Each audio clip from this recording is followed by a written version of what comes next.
Toshkentda ko'p qavatli uylarning birining tom qismiga basseyn qurilganligi aniqlandi. Namangan viloyatida inspeksiya xodimlari tomonidan yana bir qurilish obyektida sifatsiz temir beton plitalari buzdirildi. Poytaxt hududi bo'ylab boshqaruv servis kompaniyalarining faoliyatini o'rganish maqsadida tungi reyd tadbirlari tashkil etilmoqda. Navoiy viloyatida nazorat tadbirlari davomida yana bir mulkdor tomonidan ko'p qavatli uyning tayanch konstruksiyalariga shikast yetkazilganligi holati aniqlandi. Assalomu alaykum. Qurilish va uy-joy kommunal xo'jaligi sohasida nazorat qilish inspeksiyasi o'tgan hafta davomida inspeksiya xodimlari tomonidan amalga oshirilgan ishlar yuzasidan axborot beradi. Xabar berib kelayotganimizdek, qurilish va uy-joy kommunal xo'jaligi sohasida hududiy nazorat qilish inspeksiyalari tomonidan ko'p qavatli uylarning texnik holatini o'rganish maqsadida kuchaytirilgan tartibda nazorat tadbirlari olib borilmoqda.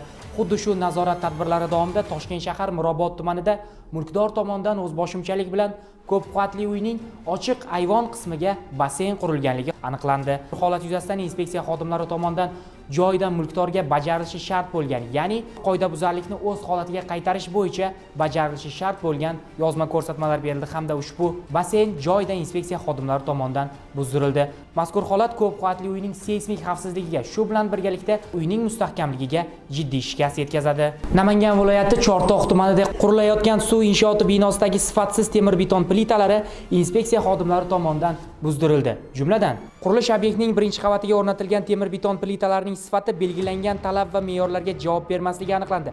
Natijada joyda inspeksiya xodimlari tomonidan quruvchi tashkilot vakillariga bajarilishi shart bo'lgan majburiy yozma ko'rsatmalar berildi hamda sifatsiz bajarilgan temir beton plitalari buzdirildi hamda obyektdan chiqartirildi. Xabar berib kelayotganimizdek, qurilish va uy-joy kommunal xo'jaligi sohasida hududiy nazorat qilish inspeksiyalari tomonidan boshqaruv servis kompaniyalarining faoliyatini o'rganish maqsadida tungi reyd tadbirlari tashkil etilmoqda. Aynan bu galgi obyektivimiz markazida poytaxtning Chilonzor tumani bo'ldi.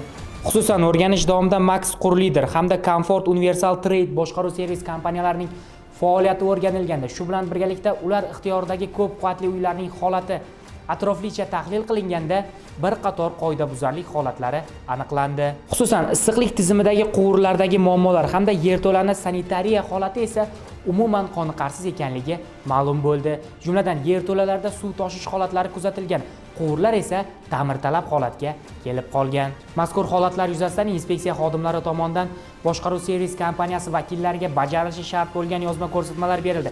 Agarda ushbu berilgan yozma ko'rsatmalar asosida boshqaruv servis kompaniyalari tomonidan mazkur ko'p qavatli uylardagi muammolar o'z vaqtida bartaraf etilmasa, ushbu kompaniya mutasaddilariga nisbatan O'zbekiston Respublikasi Ma'muriy javobgarlik to'g'risidagi kodeksining tegishli moddalariga asosan jarima choralari qo'llaniladi. Ayni paytda ushbu reyd tadbirlarimiz respublika hududi bo'ylab davom etmoqda. Navoiy viloyatida esa yana bir holatda mulkdorga jarima jazosi qo'llanildi. Xususan, mulkdor tomonidan ko'p qavatli uyning tayanch konstruksiyasiga o'zboshimchalik bilan teginish holati kuzatilgan. Bu esa uyning seysmik holatiga jiddiy shikast yetkazadi. Sizlar bilan yaqin daqiqalar ichida qurilish va uy-joy kommunal xo'jaligi sohasida nazorat qilish inspeksiyasining haftalik dajesti bo'ldi. Keyingi dasturlarimizda ko'rishguncha salomat bo'ling.